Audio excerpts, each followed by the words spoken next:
Okay, let's begin. Okay, good afternoon to everyone. As usual, continue our exercise. Planning and Control Management, Part 4, Program Progress, Monitoring, Updating, and Controlling. Thank you to all for all the subscriptions, likes, and shares. Previous episode was Part 4, Session 26. It's Program Update 002 for the month of July, and specific for delay impact analysis of identified delays. Okay, here now we have the current episode, part 4, session 27, for program update 002 for the month of July also. And this one is specific for determination of contractors' performance efficiency. It may be delaying or accelerating the project. Okay, moving forward. So our objective here is to demonstrate how to determine the existence of contractors' performance efficiency. It could be delaying or accelerating or just in time. That is to be done for its program update. So the purpose of this one is that in every period, when there is an identified delays, it could be the identified delays for the owner, for the contractor, for the other parties, or for the external influence or acts of God. So that is an identified delays. But in every period, the contractor is working for the project, and their performance or their efficiency should be taken care of also. It doesn't mean that when there is an identified delays for the client or for some other entities, that is already all the delay for the delay for the completion of the project, but it is not, because the performance of the contractor who is executing the work, their efficiency is not really a perfect one, that what they have planned, they can really follow on it, or they really did what they really planned. Sometimes their work is getting faster, sometimes their progress is getting slower. So that is the purpose now for this topic. We have to determine whether there is an existence of delay on the contractor sides due to their performance or their efficiency. It could be they are adding a delay to the identified delays, or it could be due to the acceleration, or the performance or their productivity is more likely higher compared to what is really planned. So they are accelerating the work, and of course, it will mitigate any delays that is existing on that period. Okay, moving forward. Okay, here we go. Okay, here's how to determine contractor's performance efficiency. Okay, so this was our window delay analysis report. So everything here in this column are shown the parameters that we needed in the calculation of the analysis, or yes. Okay, moving forward to here. We have here also the parameters that we need to use in the calculation of the or I mean in the determination of the contractor's performance efficiency. The first one is the previous period available float. Okay, so if you can remember our program update for the last month or previous month, which is for the month of June, we are ahead of the schedule by 5 days. So that is called an available float. Okay. That is the total float of a previous program update in positive value against contractual baseline program. Okay, so meaning if you look at here the periodic at completion duration of each period, here on the baseline we have the at completion duration of 305, and our previous period is 300 is our ECD. And now our current period, we have 315. So if you compare this previous against the original one, we are ahead by 5 days. It is because the at completion duration of the previous program update compressed to 5 days. So meaning it is shorter compared to the baseline program by 5 days. Okay, moving forward, take note, if the total float is less than or equal to 0, it is considered equal to 0 in the formula to follow. So meaning we have a formula for calculating this a contractor's performance efficiency. Maybe on the proceeding paragraph below here, we will be having our formula. So in this condition, the total float, if the total float is less than or equal to 0, so that means the available float will be equals to 0, because we are only talking for the available float. Okay, we are not talking for the total float. So if when we say total float, it could be negative or positive. But here we are talking about the available float. So when the total float is negative, so that means there is no available float, right? Okay, let's move forward. Previous period ECD, we will designate it into B. And here available float, we designate it as A. Okay, that is the previous program update at completion duration. So that is the previous program update at completion duration, which is 300. Okay. Current period identified critical delay duration. Okay. Take note, current period identified critical. Okay. Critical delay meaning that is the delay that is really driving or extending the project completion milestone. Okay. That is the current program update identified and quantifiable effective delay duration. So meaning that is the effective delay duration. That is the duration in which it effectively pushes or extend or prolong the project completion. Okay, that drives the current critical longest path, causing the current project milestones completion to extend behind the contractual project milestones. So it is here, it is actually this is 5 plus 5 will be equal to 10, but actually it is already here. The duration is 10 days. Actually, if you add it, it will give you 10 days. This is really the effective delay duration. Actually, the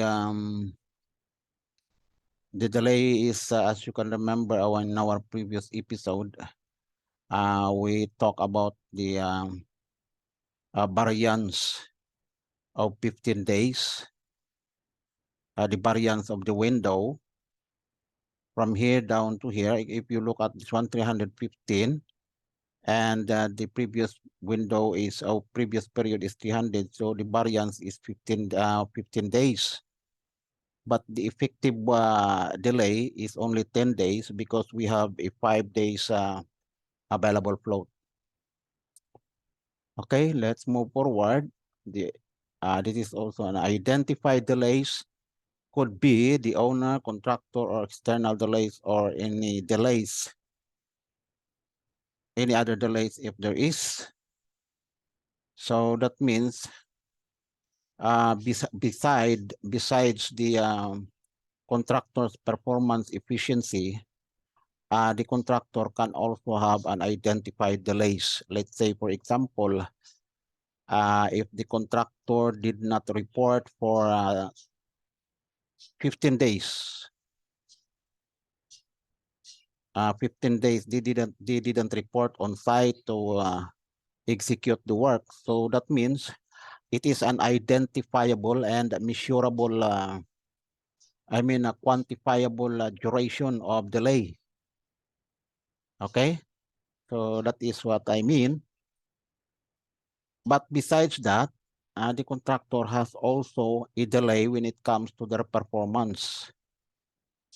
Because if they are, let's say, for example, if they are required to complete the work for 5 days,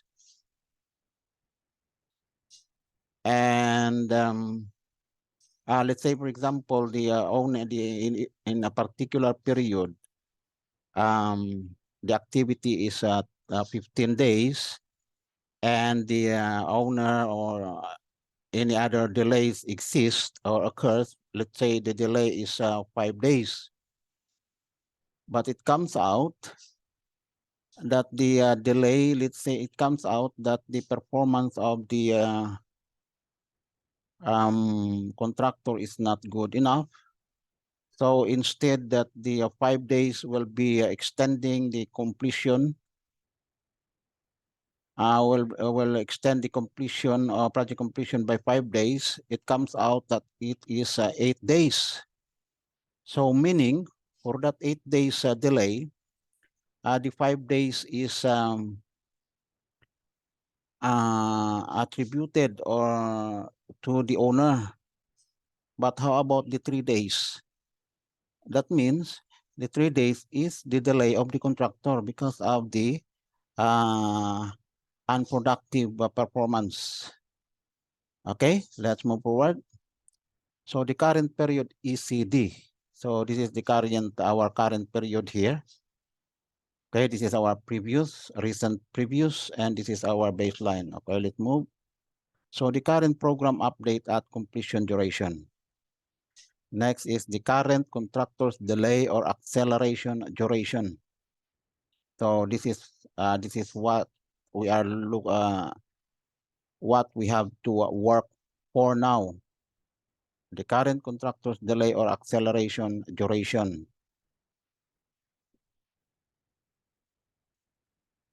Actually, it should be the efficiency or productivity. Anyway, contractor's delay or acceleration duration for a particular period attributed to its performance efficiency. Okay, so we designate it as E. Okay, next. And the formula is A, which is the previous period available float, plus B. It is the previous period at completion duration. And C is the current period identified critical delay duration. Okay, very simple, right? And then less the current period ECD. Okay, so the formula is very simple. Next, if E, which is the current contractor's delay or acceleration duration, if the value is less than 0, that means it indicates contractor's performance efficiency add-on delay to the project. So that means it will be added. If there is an occurrence or other delays, identified delays on the project, so if that is less than 0, so it will be added into that identified delay.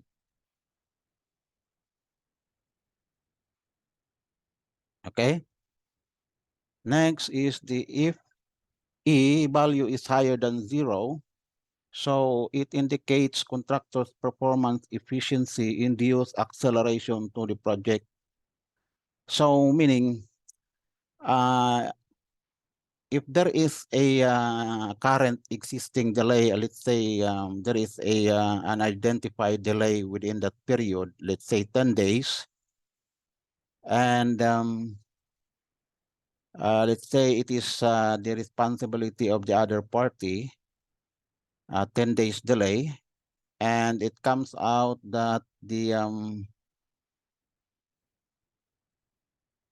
what do you call this? The completion of the project, it shows only 5 days.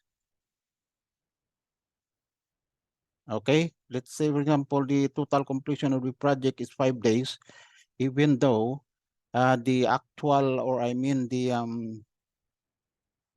effective delay or identifiable critical delay of the other party is 10 days, but the outcome on the overall project completion is only 5 days. So meaning the 5 days, the other 5 days is the one being the performance of the contractor. It accelerates the work into a equivalent to a 5 days period. So it reduces the delay from 10 instead of 10. It reduced into 5 because the 5 days is being mitigated by the contractor due to its good performance. Okay. Okay, program, let's say we will use the example of program update 001. So that means this is for the month of June. So we are considering here, right?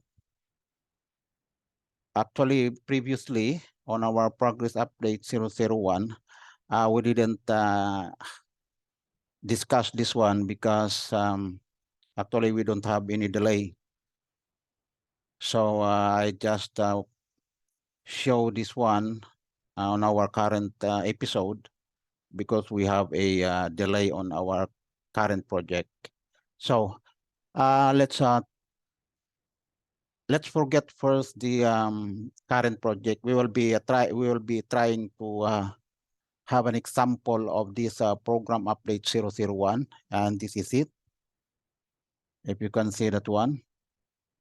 Okay, in this progress update 001, we have an available float of 5. Okay. Okay, so A, what is the value of A? So the value of A is when we say A, previous period available float.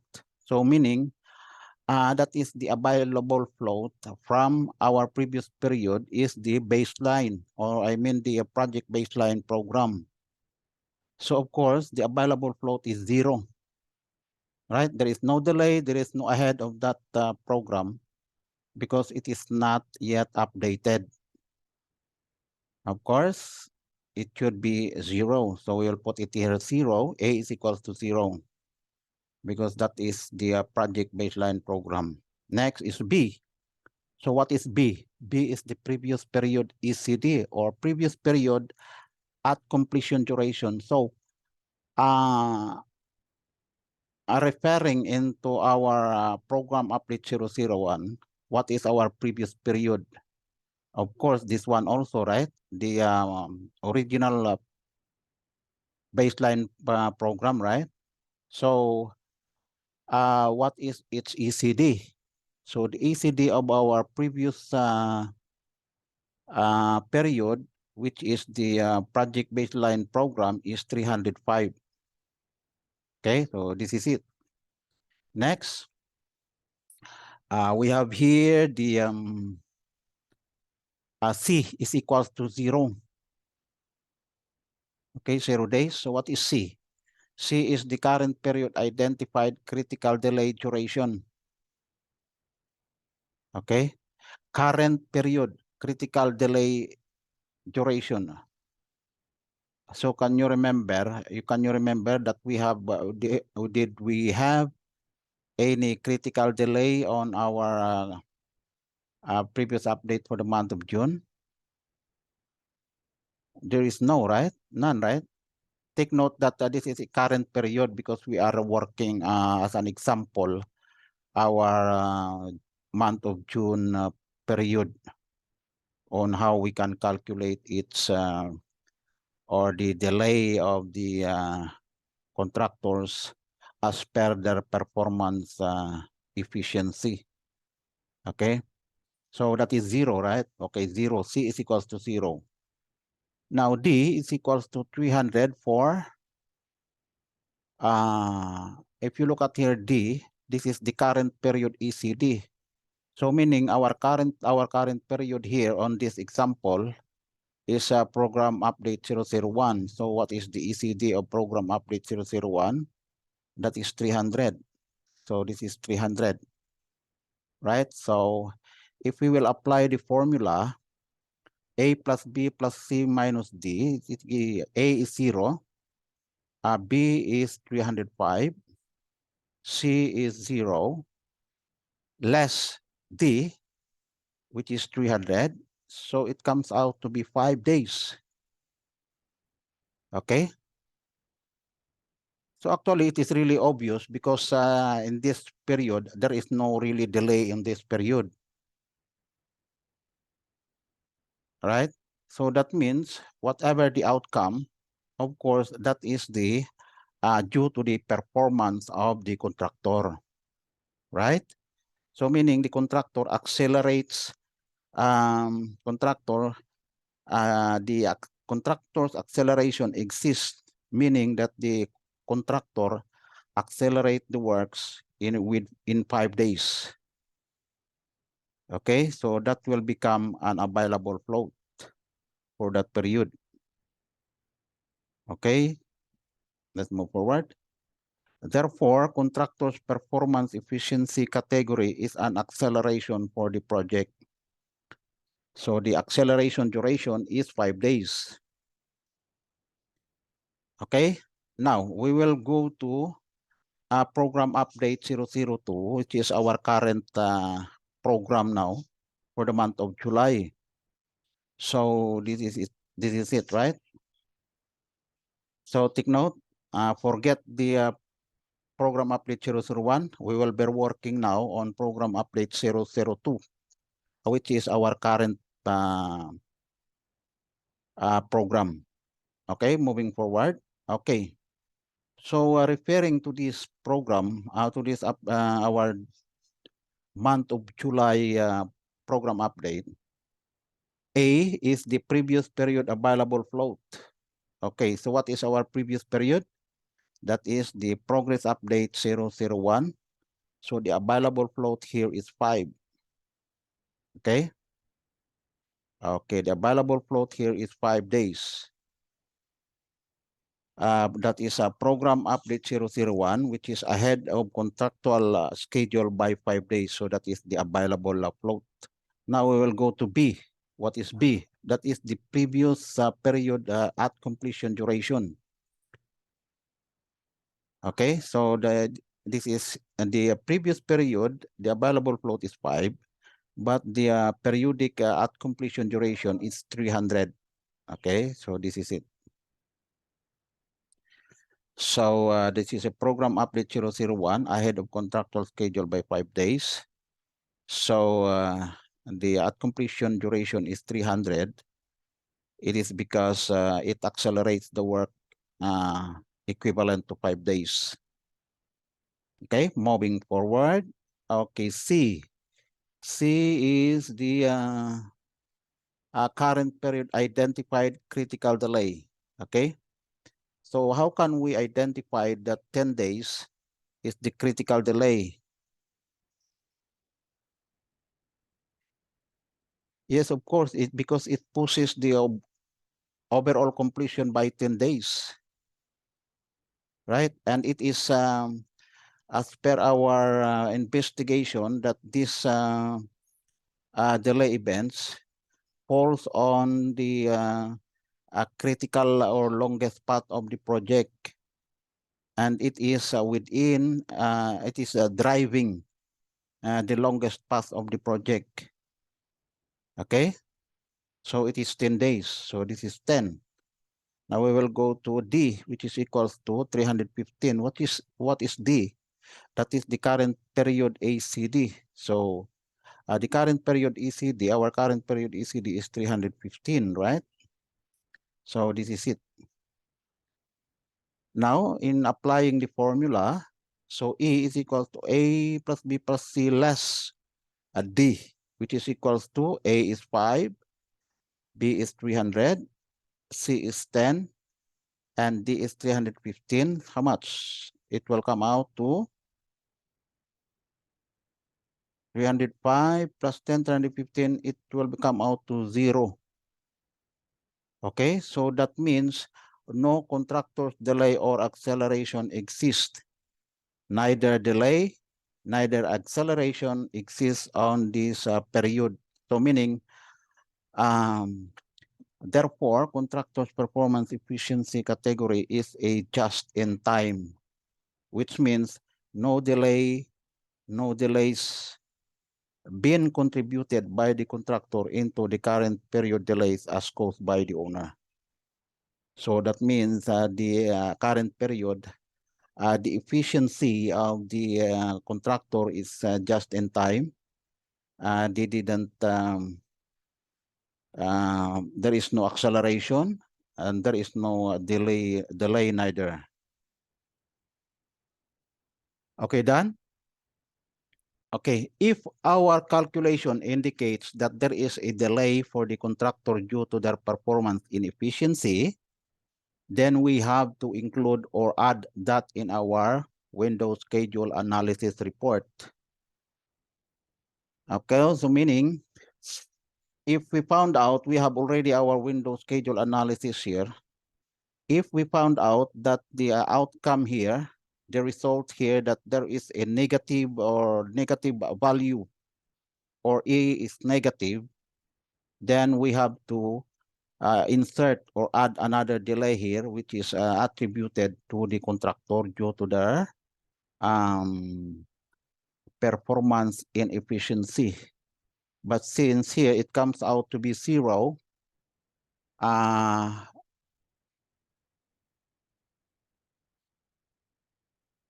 there is no need for us to add in here because there is no effect into the calculation. Okay. But since our determination does not show a delay for the contractor, okay, so then our window schedule delay analysis report here is good enough. So there is no need for any modification or rectification or changes. But if there is a, if the, I mean, if there is a delay due to the performance or the efficiency of the contractor, then we have to add it here in our window schedule delay analysis. Take note that our window delay analysis, this will be populated more and more for every period until we can come up into the summary or summation of all the classifications of delays here when the project is completed. And there we have to analyze the overall, and we have to match it by applying also the one of the delay analysis technique, which is the as planned impacted or impacted as no as built impacted. Okay, actually what is really most of the I mean, the acceptable delay analysis here, which is really reliable, is the window schedule delay analysis, and then the as-built impacted delay analysis. Okay, I think we are enough here. So I hope that additional knowledge from this topic. Okay, moving forward. Our next episode is part 4, session 28, progress update 002. One is to estimate project remaining cost. The second is status report summary and the reports archive. Actually, we have already done this on our previous update, but we have to do it routinely. This is a routine process of updating the program that we have to report a regular or a routine report for every period, and also archiving the reports also for future use. Let's say, for example, if there are some claims, then we can use some of the reports archive to be used in the claim support. Okay, next, see you in this episode. And we have here our coming episode. I think this is the upcoming episode. I mean, kindly subscribe, like, and share. So the upcoming episode is project resource leveling. Next is the update, progress, and actuals using the Microsoft Excel format by Primavera P6 export import feature. So in this process, or in this method, we have to export the Excel format from Primavera, and then from Excel format file, we have to update the actuals and the progress on the Excel format file. And then we will be importing that back into our Primavera P6. The purpose of this one is that whenever you have thousands of and more number of activities, thousands to thousands or even 10,000 of activities, and you will be having a bulk number of activities to update. So doing it manually, it will cost you time to do it. But if you use this method, it will be a bit convenience or a bit faster. Not really a bit, but really a big difference when it comes to updating the program of thousands of numbers of activities to update. Okay, so this is very useful. Okay, the next is the program update 00T. So we will be moving to our third month of program update, and we will be doing the progress and actuals update the same as in our previous period. So we have to do this one because we will be in every update, we'll be assuming a scenario for delays and some other topics that we have to tackle. So like, for example, we have to finish this project so that we can have our what we call the as-built program. And then from the as-built program, we have to analyze the delay using the as-built program, or we call it the collapse as-built delay analysis. I think I remember I just uttered just a while ago that I remember that I uttered the impacted asbelt. Oh, that is wrong. The right term for that is the collapse asbelt delay analysis. Okay? I'm just a human being, so try to understand that human being is not really a perfect one. We're just passing here by the earth, by the Mother Earth, but we are not perfect, and we will be passing and pass on. We don't know. Only God knows that where will be our life will be. So that is why human being is not a perfect one, unlike the creator of the earth. The creator of the universe is the one we can call as perfect. Okay.